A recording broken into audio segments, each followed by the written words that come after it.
रसुण खाउछन्ति कि जानन्तु पांचटी भयंकर कथा नहेले पड़ी पारंती असुविधारे। बंधुगण, साधारणतः खाद्य तैयारी समय आमे माने रसुणर व्यवहार करिथाउ। यह खाद्यर स्वाद को बढ़ाइबा सहित स्वास्थ्य पाई बहुत लाभदायक होइथाए। हेले कौन आपण माने रसुणर लाभ विषय जानिछन्ति? जो व्यक्ति सकाळ समय खाली पेटरे गोटे रसुणर सेवन करिथाए तार पेट सह जड़ित समस्त समस्या दूर होइथाए। आज आमे आपण मानकु कहिबाकु जाउछु जे रसुण केउ परिस्थिति रे लाभकारी होई न थाए ओ एहार सेवन केउ समय रे करिबा उचित नुहे।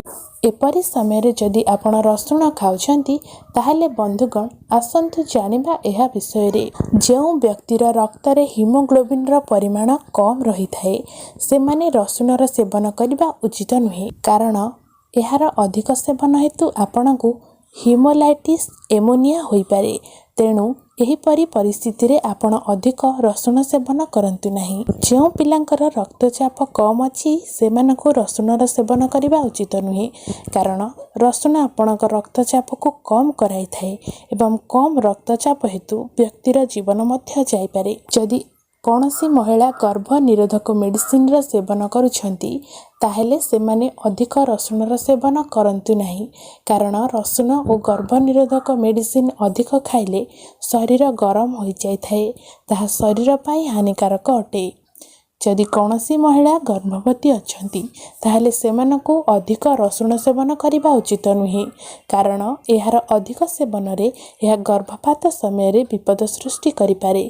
जदि आपण मानक पाखरे एपरि कौनसी महिला अछंती ताहेले सेमानकु निश्चय एहार सूचना दियंतु। जदि कौनसी लोकंकर अल्सर आदि समस्या रहिछि ताहेले सेमानक पई रसुणर सेवन करिबा हानिकारक होइथाए।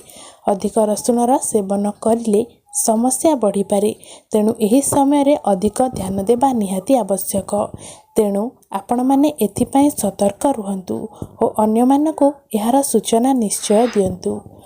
बंधुगण, आपण मानकु आमर ए भिडियोटी जदि पसंद आसी थाए तेबे निश्चय लाइक, शेयर एवं सब्सक्राइब करंतु।